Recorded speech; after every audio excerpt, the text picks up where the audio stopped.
Thank you, Rob. Call the meeting to order. The Committee of the Whole. Is there any declaration of interest related to any item on today's agenda? Not seeing any. Again, if one should arise, you can declare it at any time. Is there any business arising from minutes?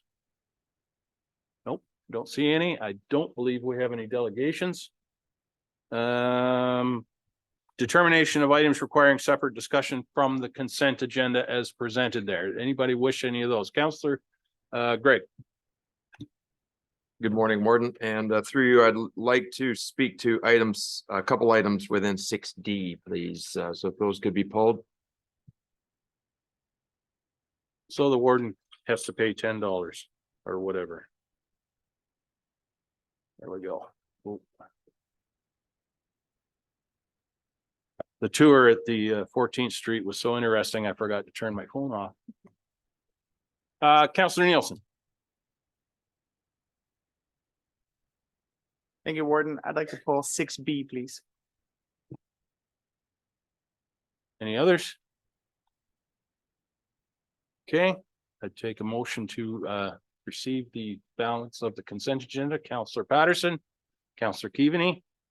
All those in favor? That is carried. Items for direction and discussion. The first is the Provincial Offences Court Annual Report. Someone care to move that, please, first? Councillor Hutchison and Councillor Pringle. So Amanda, please come on up. Welcome. And the floor is yours.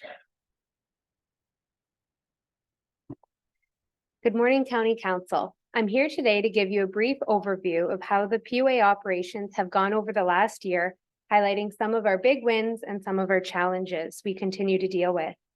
As you know, the PUA program has responsibility for various court operations in both Grey and Bruce counties, and both have seen some changes over the last year. One of our biggest challenges continues to be the lack of judicial resources, which has resulted in our overall court dates being reduced and last-minute court closures. We did so well over the pandemic to limit our backlog. However, with these reduced court dates, we have been experiencing some significant backlog of trial matters. It's also increased the workload on staff to organize and coordinate the court dates we do have to effectively and efficiently manage matters in the system. Another major impact were recent downloads from the province of administration duties that used to be done by the Justice of the Peace and have now been put onto the court administration staff. So that paperwork includes extensions of time to pay. So for anyone who can't pay their fine by the due date, that paperwork now can go in front of a court clerk. They can grant, however, they can't deny. So if they aren't satisfied with the application that's being made, then it has to be forwarded to a Justice of the Peace. The other part is a reopening. So if somebody feels they were convicted through no fault of their own, that information and paperwork would go in front of a court clerk. And again, they can grant, but they cannot deny. So if they aren't satisfied by the affidavit, that would have to be forwarded on to a Justice of the Peace. And lastly are the fail to respond dockets. So if anyone doesn't select an option on the back of their ticket within the 45 days, the clerk of the court reviews those documents, make sure everything's regular and proper on the ticket. If it is, they can convict, and if not, then they quash. So this has created a lot more administrative work for our staff, but it has made more efficiencies for defendants. You know, they used to have to wait for us to have a Justice of the Peace on site, which could be, 1 week or 1 to 2 weeks, or if we had court closures, even longer. So it has been more efficient for that. And our key priority through all of this has been customer service. So one of the big wins that we have had in customer service is that we have noticed an increase use of language barriers that are coming to our counter. So what we've done is we've created a program that involves using an iPad that sits at the front counter. So if somebody comes to the counter and has a language barrier, then we can use Google Translate either verbally. So the counter attendant will speak and then pass it back with any language out there. Or they can verbally, or they can do it written. So if they feel more comfortable typing what they want to ask, then we can communicate back and forth in the language of their choice. So we have used this quite often and have received very positive feedback for having that option at our municipality. Another big win is we've kind of redone how our early resolution process worked. Originally, when we signed up for this option, so somebody who receives their ticket, they want to have a chance to have a conversation with the prosecution before going to trial. They used to be able to come on their court date. It would all be done virtually. They would go into a breakout room with our two prosecutors back and forth, which was great. It was a fast process. However, there were times where the justice would have to sit and wait. And with the reduced court dates, we needed something more efficient, more effective. So there were no breaks in those court dates. We were using every minute as best as possible. So what we did is we decided to create a new ER process. The legislation supported it, where we created new ER days that would be on non-court days. So if they request option 2 to speak with the prosecutor, they're given an official court notice that it tells them to log into Zoom or in person. They can have those discussions with the prosecutor, get all of their questions, concerns, have a more wholesome discussion with the prosecutor with no time limit on a date that's not court. And then from there, whatever the option is, it gets adjourned to a court date to be held in front of a justice of the peace. From this new process, our court immediately noticed a drastic reduction in time being taken away on court days. And it's very rarely that a breakout room needs to be taken to interrupt court. This has also allowed us to put a lot more matters on the docket. So instead of only having 20 people to allow for those breaks in time, we can now put 30 people and get things through the system a lot faster. We've been monitoring the stats of how successful this program is, and we'll continue to do so moving forward. We are continuing to have both virtual and in-person court matters. 95% of the people are attending virtually. However, we do continue to take safety precautions by monitoring the air quality in both Owen Sound and Walkerton, and have installed HEPA filters in both of our courtrooms. One of the trends that we have noticed, though, is a change in how our services are required. There's less people coming to our front counter. There is more in Owen Sound, but people are using payment systems online or over the phone. They're not driving here from long distances to attend court and then come to our counter. So they will attend court virtually and then call our office. So while our telephone have been a lot busier, we have less people attending the counter. It is still a continuous flow because we do have our address on the back of tickets. So that's the first contact that if there is somebody to come. Walkerton, on the other hand, has seen a drastic decrease in counter attendance. And some days they won't even have anybody attend the POA counter in Walkerton. It used to be that everybody would have to attend Walkerton in person. They would attend the courthouse and then they would proceed after to go pay their fine at the Bruce County Administration Building. But now that nobody's attending court in person, the services isn't being used as much as it used to be. So we are continuing to monitor that. The other change that we have noticed is that although ticket volumes seem to be kind of steady for the last 4 years, we are starting to see an erosion in the ticket revenue. We attribute this to it's more expensive to run operations, the economic pressures on defendants who simply just can't pay their fines, and the fact that a lot of the set fines have not been increased in decades. As part of the Municipal Managers Association, I'm continuing to advocate the province to look at set fines being increased, which would help with some of the revenue. So that's all I have for my POA update today, but I'm happy to answer any questions. Thank you, Amanda. Are there any questions? Kim? I'll just add, thank you so much, Amanda. Just to add that Amanda will be providing this update to Bruce County as well, just to keep them in mind, because we're both signatories to that memorandum of understanding with the province.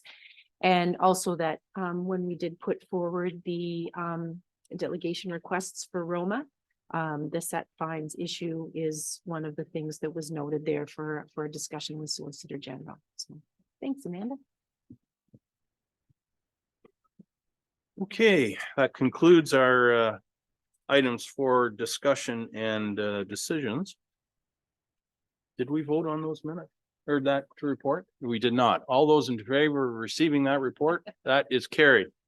That's twice today, well, 3 times. So we now come to the consent agenda items that were pulled for further discussion. I'll perhaps take them in the order that I received them. So Councillor Greg, you wish to speak to 6D. Do you want to move that?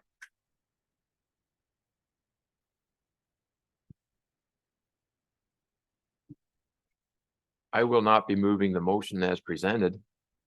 Okay, then I'll see if I can get a mover. Sure. Okay, the clerk wishes to provide some clarification. Thank you, Mr. Warden. For the Community Services Committee minutes of November the 14th, the first resolution that was passed in that meeting regarding the Women's Center COCHI funding, that just requires an update to the minutes that instead of reading for consideration of Grey County Council as part of the 2024 budget process, it should instead read from the 2023 to 2024 allocated funding. So that item won't be proceeding to the 2024 budget. So if anyone wishes to move those minutes with that update, that could be done at this time. So with that update in mind, would someone care to move those minutes? Councillor Matrosovs and seconder Councillor Hutchison. Very good. Okay, Councillor Gray. Thank you, Warden. And through you, I just would like to inquire of the committee chair, a couple points here. Firstly, I guess I'll open. we've had a couple decent budget meetings to date. We kind of closed the last budget meeting with a 44-40 weighted vote on determining direction on several large ticket items. So I'm wondering what kind of discussion was had at the committee in terms of was it unanimous committee direction to forward these for budget? Was there an in-depth discussion on the shoulders of what council's already been struggling with in terms of how we move forward with significant cuts that are necessary? We just had a tour this morning of the 14th Street West facility. So was there consideration of other uses for that $26,000? Because right now we're aware that it's we'd like to open it, but it may not be open or staffed 24/7. And furthermore, the funding shortfall, we've got a surplus in the housing budget, and it's good to use it, but theoretically, if we had a deficit in every other department of the corporation, should we be guiding a surplus in that budget to the general corporate position as a whole instead of looking at it in isolation specific to just housing? I'm just wondering for context, how are all the other departments? No problem if we're all running surpluses. But if everyone else is running a deficit, then is this the best use of those dollars? So I know I can't support item 2, certainly, and ask for operational funding. That's not something I can support at this time, even to further it to budget. I think I'm prepared to make a decision today on that outcome. So a little bit of insight into the committee discussion, please. So before I go to the chair, I will note that, as you correctly noted, the direction here is simply to include these items in the budget discussions. It's not to actually say this is what we're doing. So, Councillor Nielsen, you're the chair of that committee. I'll ask you to respond. Thank you very much, Warden, and thank you to Councillor Greg. So the first item, the report that's being directed is that staff be directed to include the funding support of the 26,000 for the Women's Center. The discussion at the committee level was I'll butcher this a bit, the COCHI funding does exist for the county right now. So it's funding that's coming from the province and flows through. Staff identified that the requirements towards that funding fit well with the request from the Women's Center. This funding request made sense to utilize the funds that already exist now. So it's not a flow through to the 2024 budget. It's utilizing funds that have already been given to the county that if they're not spent, I believe by April of next year, then they would have to be returned to the province. So staff were supportive of that particular request. The discussion around the table was that rather than having the funds be sent back, it's best to be used within the community. The second motion that came through that staff be directed to include the funding for the $10,000 annually for the hospice was a different discussion. Grey Bruce Hospice identified that they're currently working at producing like a Foundation of Friends group to help fund the hospice in some of these avenues. Their hope is that within the next 2 years, they'll have that Friends group or foundation group up and running and to start fundraising to provide money to hospice. In the meantime, they're hoping to get support for this social services, social worker position as there's a need at the hospice to help families that are coming in under pretty stressful times. The caveat I'd like to just state to this one is that during the long-term care committee of management discussion, we had a discussion about our own social services worker within our long-term care homes.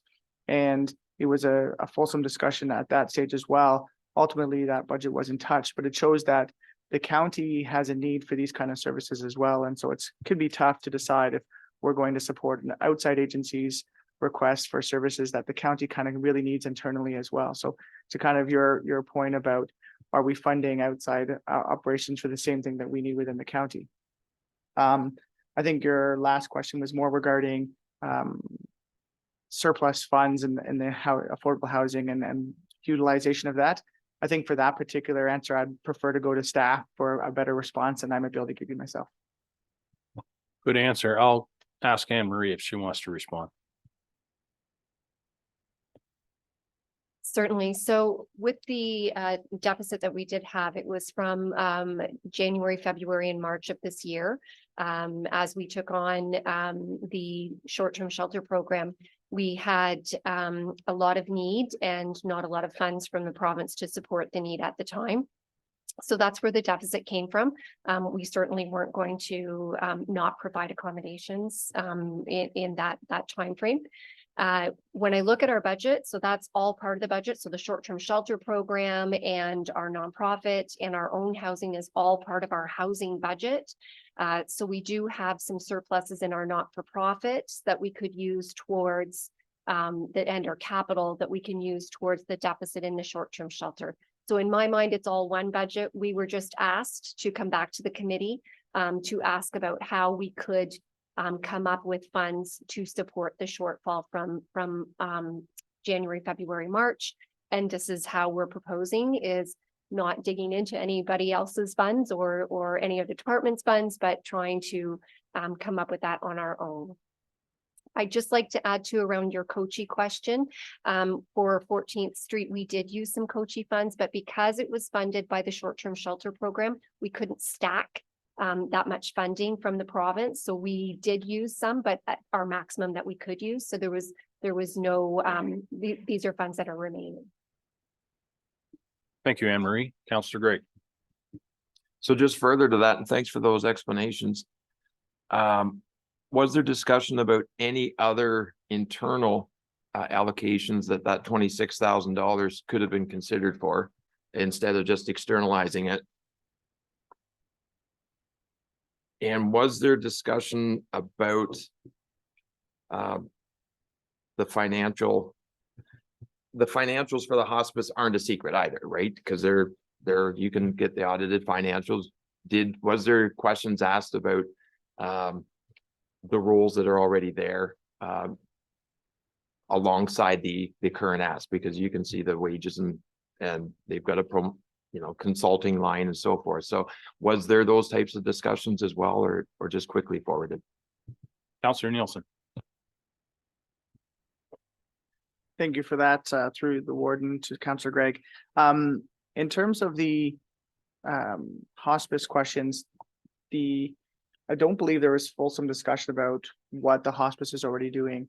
The director kind of gave some specific examples of situations that are occurring at the hospice to showcase kind of the need for that position sooner rather than later.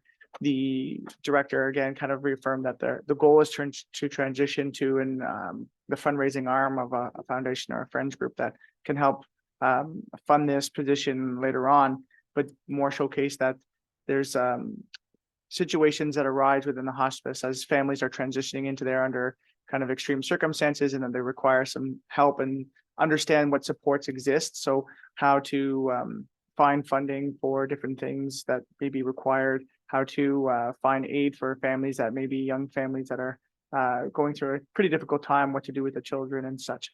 So that was kind of the discussion. There wasn't a kind of a deep into what already exists at the hospice and what staff are available there at the moment. And then when it comes to the COCHE funding, there was, I would classify it as kind of minimal discussion as to was there other opportunities within the counties itself. The director kind of identified that the fundings had been utilized where they could within the county, and then this request from the women's group really kind of fit well with what the specifics of the funding are for. Sure. Kim? Thank you. I think that this particular situation, a request for support from the Women's Center is just one example of how the county operates within a whole environment of various organizations and stakeholder groups who are all, I think, committed to supporting our community and ensuring that the most vulnerable in our society are protected. The fact that the Women's Center they saw the need for the human trafficking support and service in our community and took the initiative to develop this site is something that was really recognized by the staff as badly needed. Certainly both from Anne Marie's team and Kevin McNabb's team. We need to be able to support these folks and there are not the resources even across the province are quite limited. So I think part of what the thinking that goes into this recommendation, they took on a significant responsibility in developing an entire home and asked the county to simply support a single room in that home so that they can get the project completed. But this is part of the service that if an outside organization doesn't take on some of these things, then either they simply won't happen or they will fall back to the county to try and resolve. And I believe that, as we've said before, we're stronger together, and where we can have community groups and nonprofit organizations that are strong and healthy and work with us. It's just that breadth of organizations and responsibilities, I think, is helpful to all of us. Thank you, Kim. Councillor Gregg. Just finally, a request to split the motion then, please, on the floor to 4 specific motions. Okay, fair enough. Any other discussion? Sorry, Councillor Mackey. Thanks, Mr. Warden. I just wanted to add my thoughts on the deputation we had from the hospice. We certainly all know of families that have greatly benefited from the work of the hospice, and this request was for seed money for a social worker for the next 2 or 3 years until, as Chair Nielsen indicated, their foundation is in a position to fully fund it. It was certainly, the explanation given to us by the executive director from the hospice certainly warranted consideration, and that's all that this recommendation is for consideration. We talked at the committee about our healthcare initiative, the 0.75%. Now, I know the council is going to be debating what level of support we continue to provide that healthcare initiative. But if it does continue, the healthcare initiative does continue at, currently it's 0.75%. If it continues at that or is reduced somewhat downwards, this is one consideration that the committee thought council should look at if there is funds available in that healthcare initiative. Thank you. Thank you, sir. So I've had a motion to split the vote out into 4 individual motions. Is there a seconder for that motion? Councillor Nielsen. All those in favor? That is carried. Okay, so the first one then is the suggestion or the recommendation to support the Women's Center with $26,000 from existing funding. Is there a mover for that motion, please? Councillor Carlton, seconded by Councillor Nielsen. Any discussion? Councillor McQueen. Just point of clarity through you to the chair. Did I hear it correctly that this is funds that come outside of our organization, that if we don't use it, we lose it? That is exactly correct. Okay, any other discussion, questions? Councillor Matrosov. Thank you. Through you, the warden, just because it was clarified at the beginning of our discussion that there was a difference. So on this screen, it still reads as part of the 2024 budget process, but it was my understanding it was from the 2023 commitment. So perhaps if the clerk could read the motion that we're actually voting on. Thank you. Yep, absolutely. We'll clarify that. Tara? So the current motion on the floor is that staff be directed to provide funding support of $26,000 to the Women's Center Grey Bruce for infrastructure capital projects from COCHI funds from the 2023 to 2024 allocated funding. Okay, so everybody understands what we're voting on. Any further discussion? I'll call the question. All those in favor? That is carried. Thank you very much. The next motion, that staff be directed to include funding support for $10,000 annually for 3 years for Grey Bruce Hospice Incorporated for consideration of Grey County Council as part of our 2024 budget process. Is there a mover for that, please? Councillor Hutchison, second. Councillor Mackey, any discussion?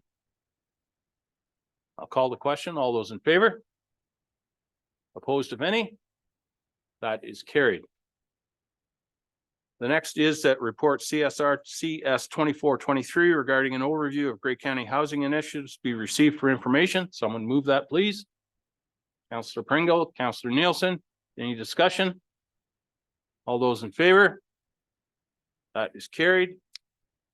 Fourth and final is that report CSR CS 2323 be received and that the shortfall in funding for the short-term shelter program be funded from anticipated 2023 surplus from the housing budget and the remainder from housing reserves and one-time funding. Someone move that, please. Councillor Deckert and Councillor Nielsen. Any discussion? I'll call the question. All those in favor? That is carried. Thank you very much.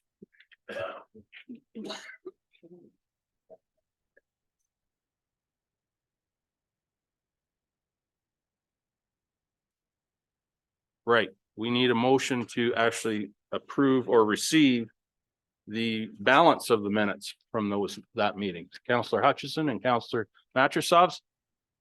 Discussion? All those in favor? That is carried. Thank you. 6B. That regards the correspondence from Grey Highlands regarding the Beaver Valley Tourism Sustainability Strategy. Someone care to move that, please? Councillor Nielsen, Councillor McQueen. Councillor Nielsen, you have the floor. Thank you very much, Warden. What I wanted to just pull this for is to kind of speak to Grey Highlands motion here, as well as to acknowledge that I could be corrected, but the committee of the whole meeting, Town of the Mountains supported the MOU concept as well, and I believe it's passed through Town of the Mountains Council, and I can stand corrected from Councillor Matrosov if I'm wrong there. But both Town of Blue Mountains and Grey Highlands are supportive of moving forward with an MOU with the county.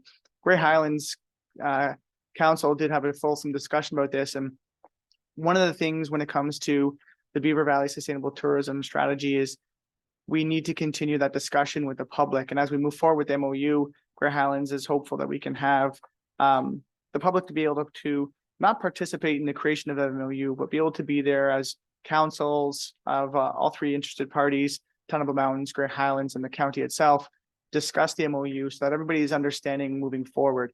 We want to make sure that it's a very transparent process, because the more transparency we can have here, the more support we can get from the 23 different stakeholder groups that exist from various degrees on a spectrum of what their wishes are for the valley's future. And so I'm hopeful here, being at the county table, that we can move forward with an MOU with the county, Tunnable Mountains, the municipality, and RTO 7. And I'm hoping that we can do that as quickly as possible. I do have a question directed towards perhaps CEO Wingrove regarding the two motions from the municipalities coming up to the county. So the county has voted to not have MOU discussions until after the budget, but both the municipalities have voted to move forward with those MOUs. Just wondering if you can help me understand how that might work on a staffing level. The MOU will not be coming forward to Grey County Council until post-budget, given the motion that was passed. But with the motions here, is there high-level discussions that are allowed to take place, or how can that move forward in the interim? Kim? Thanks, Councillor Nielsen. I'm going to ask Savannah to speak to what the most current discussions or intentions have been on from ACTEV. Thank you, through you, Mr. Warden. At this point, our understanding was that we could have high-level discussions, but not work on drafting anything. So that was our intent. We'll be meeting as a group early in December, because we've received a lot of correspondence since we have got the approvals from all three bodies, but we won't, until we get the approval here at this table, actually draft an MOU unless council decides to change that and reverse that decision. But I just wanted to throw that out there, that high level will continue. Thank you, Savannah. Councillor Nielsen. Not to try to be too smart of an individual here, but a hint, hint, wink, wink, nudge, nudge. It might be great if we could have a motion to reconsider on those from somebody who is part of the winning side. That's all for today. Thank you, Warden. And if that motion comes forward, we'll see what happens. Councillor Matrosov. Thank you. Through you, the warden, a point of clarification. We actually did voice our concerns at the town of Blue Mountains. We did not want to move forward until the same conversation that we had here at the table until after the budget talks, because even the first year of actions indicates staff time, which would indicate cost. And so we've just asked for that space to be able to at our town of Blue Mountains level of budget discussions, equally so as I had raised my concerns here at the county table. The notice of motion in principle, no problem with it, but every notice of, not notice of motion, the memorandum of understanding, but every memorandum of understanding that has actions in it does have costing implications. And we've asked for, given that we're all dealing with our budgets, we've asked for that same kind of time. So I needed to make that clarification. Thank you. Councillor McQueen. Thank you, Mr. Warden, and thanks for Councillor Nielsen for pulling this. Yes, we had a lengthy discussion at our council, and the motion that was here for information was sort of trying to find that middle ground to bring everybody back to the same room, talk about it, everybody to be educated and informed equally. That was the whole intent of having that meeting. We also have made a request through our delegation request to the ministries in Roma, or at Roma, one is the Ministry of Tourism, the football player, whatever his name is. Can't remember, is it Ian? I can't remember his name. Anyway, my point is, that was a side that somebody told me that he was a past football player. But anyway, the point is to look at provincial funding. Obviously, the ministry does support the Niagara region with a lot of funding. So use that as an example, but the big part of this whole process is looking for other sources of funding to help support that. And that's the big part of this whole visionary part. And so one is, well, let's make that request. And I don't know if there's a possibility, if we're successful, if the county tourism department would be interested in being part of that delegation. If so, if we are granted that, but we have to look outside the box. We have to look for funding, but you know, a few years back, it was talked about from our Director of Economic Development, Sabera, not Sabera, there was a, back in about 2015, 16, the province sort of really rolled out the whole part of tourism in the province of Ontario and the value of that. There was a big publication, and I have somewhere, probably others have seen that. But it's tourism is a big thing in the province of Ontario, not only for those that, well, even was it a couple of years back during COVID, they staycation, they pushed tourism, that people stay here and spend money here.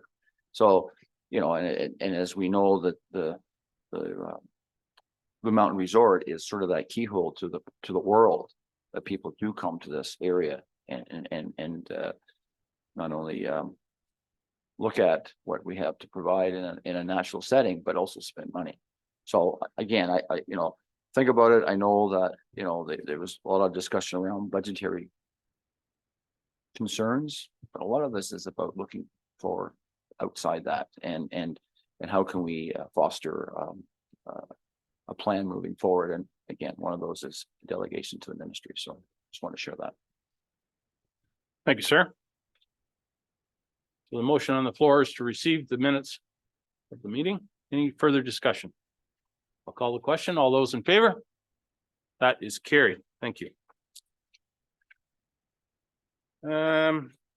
Closed meeting matters. The motion reads that the Committee of the Whole does now go into closed session pursuant to section 239 of the Municipal Act of 2001 as amended to discuss: one, a proposed or pending acquisition or disposition of land, more specifically a purchase or emergency shelter; and two, a trade secret or scientific, technical, commercial, financial, or labor relations information supplied in confidence to the municipality or local board, which, if disclosed, could reasonably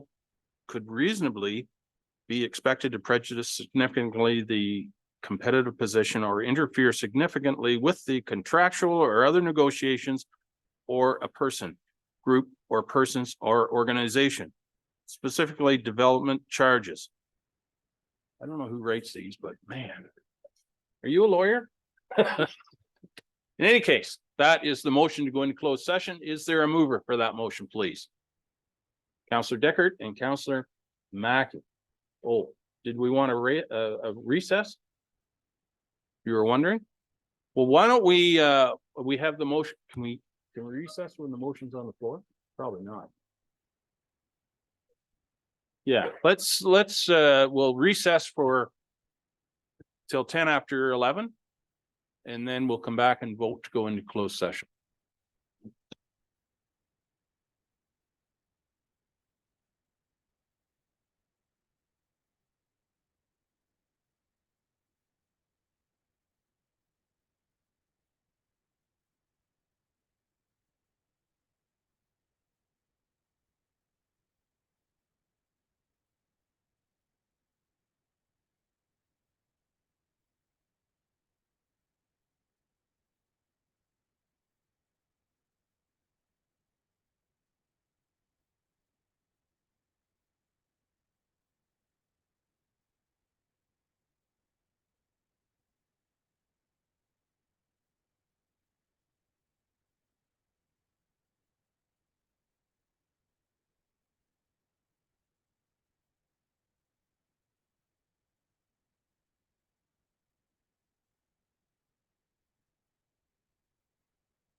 Okay, we'll bring the meeting back to order.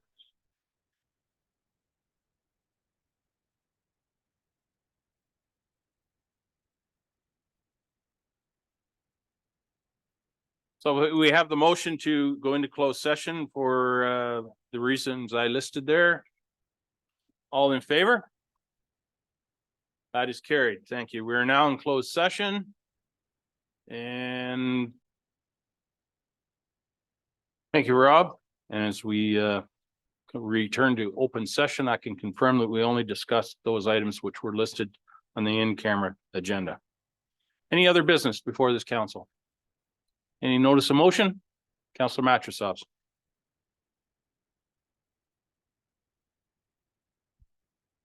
Thank you. Through you, the warden, I wish to serve this notice of motion to consider collaborative meetings and communications with the Ministry of Transportation, Simcoe County, the town of Blue Mountains regarding number 1, Gray Road 19 from Jozo Wider Boulevard to Gray Road 21. Number 2, the intersection of Highway 26 and Gray Road 21. And 3, future roundabouts to address traffic flow issues and active transportation safety and options. Thank you. Thank you. Any other notice of motion? Okay, not seeing any. We come to the portion of the meeting where I get to read for a little bit. This is the warden's address, closing address for this year of the term. To my colleagues around the council table, to the dedicated county staff, to members of the press, and to the viewing public. It's hard to believe we've come to the end of the council year so quickly. They say time flies when you're having fun, and it's truly been an honor to work with all of you over the past year to advance Grey County's priorities. I'm incredibly grateful to have had the opportunity to lead this council for the first year of our term, and I think we can all be proud of the progress we've made together. We first gathered in this council chamber about a year ago. We had a mix of experience with 9 first-term county councillors, a handful of second-term councillors, and a few grizzled veterans. Now, some were more grizzled than others, and I wrote that when I was thinking of whoever usually sits in that chair. But anyway, now 12 months later, we're running at full speed, and I'm pleased to feel a true sense of cohesion around this table. That isn't to say that we always agree completely on everything, but I believe we have established trust and understanding, which allows us to work together as a team for the good of Grey County. Teamwork is of the utmost importance when it comes to tackling the large challenges that come our way. We are stronger together, and we have shown that this year. The true measure of any society can be found in how it treats its most vulnerable members. Supporting the vulnerable people of Grey County is central to our mandate with the services we provide, including housing, social services, licensed childcare, paramedic services, and long-term care. This past year, we have provided over 13,000 nights of emergency shelter for people dealing with unsheltered homelessness, and also worked with partners to establish an overnight warming center at Safe and Sound. Through our paramedic services and alongside community partners, we've supported countless struggling individuals with the SOS program, connecting them with essential needs like healthcare, meals, mental health care, and other vital supports. We've also seen the SOS service expand to more locations around Grey County, reaching even more people where they are. The community paramedicine home visitation program has also grown to more than 450 patients. Just think of the impact that makes for the people who need it. Very soon, we will be opening the doors of Grey County's first supportive housing center at 14th Street in Owen Sound. Here, residents will have a safe place to stabilize their lives and learn the skills they need to live independently. And as we saw this morning, those of us that had the tour, it is a wonderful building.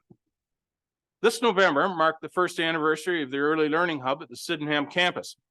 Our early learning and childcare staff have done an incredible job creating a space to support early childhood educators, connecting them with training and resources, making sure they're equipped to give our youngest residents the best start in their learning. In long-term care, we've continued to color it for the residents entrusted to our care.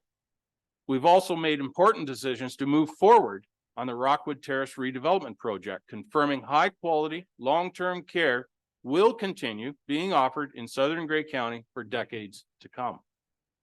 Outside of our own services, we saw the grand opening of the new Markdale Hospital. Grey County previously supported the hospital with a $1 million contribution, and it was exciting to see the project finally fulfilled. In addition, it was this council who voted earlier this year to support mental health and addiction services at Bright Shores Wellness and Recovery Center with a $1 million commitment over 5 years. These achievements only scratch the surface of the work happening every day to support those in need in Grey County. We must also recognize the vital work that happens day to day across our services. Looking to other county divisions, we've seen sustained growth across all of Grey County. I commend our planning staff for their efforts to keep everything moving in a year where we've also been adapting to several changes added to our plate through Bill 23. Now, I may occasionally take a shot at planning, but I assure you it is with admiration. And isn't it ironic that here I'm between you and lunch today, not Scott Taylor. Over in economic development, the team has continued to support business and local workforce through the Sydenham campus, Business Enterprise Center, and several other initiatives like the Local Immigration Partnership and the Regional Job Fair. This year, our council also endorsed our latest economic development, tourism, and culture master plan and gave our support as a partner to the Beaver Valley Sustainable Tourism Strategy. Grey County also joined the Hydrogen Hub, and we continue to advocate Grey County and our region as a clean energy leader.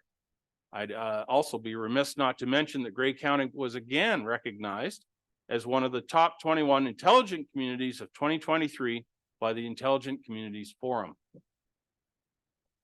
Looking back, one of the highlight memories of the past year was having the privilege to cut the ribbon on the Arnott General Store in Morston Heritage Village. The new old building has been spectacularly recreated and is another gem to be discovered at Grey Roots. In transportation services, we've successfully completed 2 major reconstruction projects on Grey Road 18 and Grey Road 7. In addition, we've completed 2 shared urban projects. In Hanover, Grey Road 28 is being upgraded to support future development in that town. And over in Meaford, a new turning lane on Grey Road 7 will greatly improve safety near Georgian Bay Community School. Further investments have been made to extend the lifespan of our roads, with 19.5 kilometers of asphalt overlays completed on Grey Roads 2 and 19. I could go on. I want to go on, but I'm looking at the clock. But we'd be here all day if I were to go through everything that has been accomplished. I haven't even mentioned services like provincial offenses, forestry, the clerks, finance, IT, and more. None of the work we do or things we've accomplished this past year happened in isolation. They were the collective effort of the leaders around this table, CAO Kim and our senior staff, and the skilled and dedicated staff on the front lines and behind the scenes. Although I can't possibly list all of our accomplishments, I can offer my sincere thanks to all of you on council and on staff for your devotion to the people of Grey County. As a county, there's only so much we can do on our own. We rely heavily on our partners at all levels of government, especially the provincial and federal governments. Over the past year, we have advocated at various conferences on behalf of the residents of Grey County on a number of issues, such as long-term care funding, home care support, affordable and attainable housing, and funding for supportive housing services. And we will continue that advocacy, making sure our residents' voices are heard on these important matters. Our efforts to weave reconciliation with First Nations into all that we do is ongoing. Reconciliation is not a box to be checked, one and done. It is a journey of hesitation and, dare I say, wrong turns, but with good hearts and faith, we will persevere to get it right. I'd like to thank my colleagues on Southgate Council, in particular Deputy Mayor and County Councillor DeBreen. While I do my best to fulfill my duties as mayor and warden, sometimes scheduling conflicts make it impossible. I appreciate your stepping in when needed. Thank you. As I said at the beginning of my address, this is just our first year of the term. We still have a lot of work ahead of us, I know we have more challenges to overcome, but I have complete confidence we will meet those challenges. Former Prime Minister R.B. Bennett once said, "Let us begin right and not be deterred from our duty because the actions which that duty lays upon us seems temporarily unpopular. Together, we are stronger, and I look forward to the many things we will accomplish as a team over the next 3 years." Thank you. Miigwech.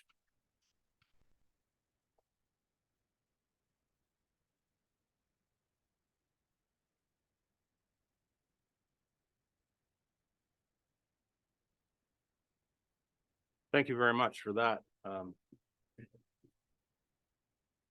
There was a lot more I could have said, but I knew Scott wasn't going to stay for the whole thing. I would entertain Councillor McQueen. Mr. Warden, I am moving a motion that the warden's, your closing address be adopted as presented and engrossed in the minutes of today's meeting. Your seconder. Councillor Mackey. All those in favor? That is carried. Excellent. Yes, the clerk would like to say something. Thank you, Mr. Warden, and I'd now like to invite Deputy Warden McQueen up to the horseshoe to present Warden Milne with your warden's ring.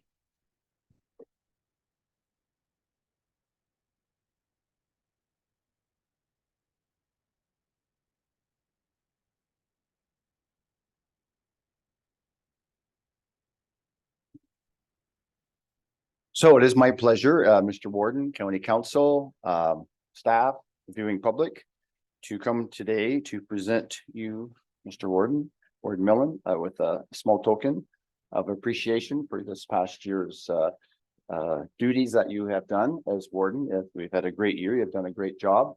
I will say that something that you had sort of touched upon was your commitment of your council. I know I've been there, and it is very important your council does step up and provide that support, but also your family. Because when you are warden, it is a busy time and a huge commitment, as you know. So it is tribute to be made that your family has to be there, because if you don't have your family support, you know, you do half the job.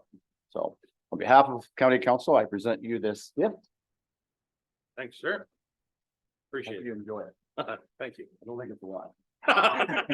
And if it is, battery's not included. I can't answer that. So I guess we'd like to take a picture up front.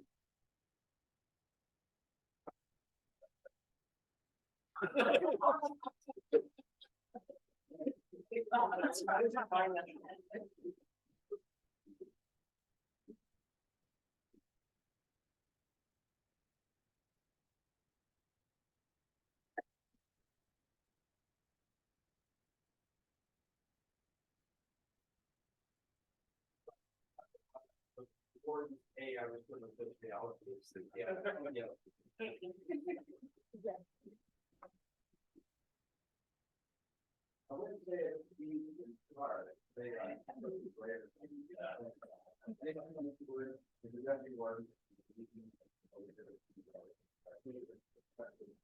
you all.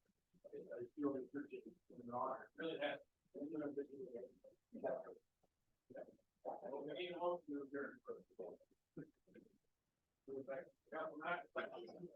All in favor? Now, here, so, yeah, down there, so, take a picture.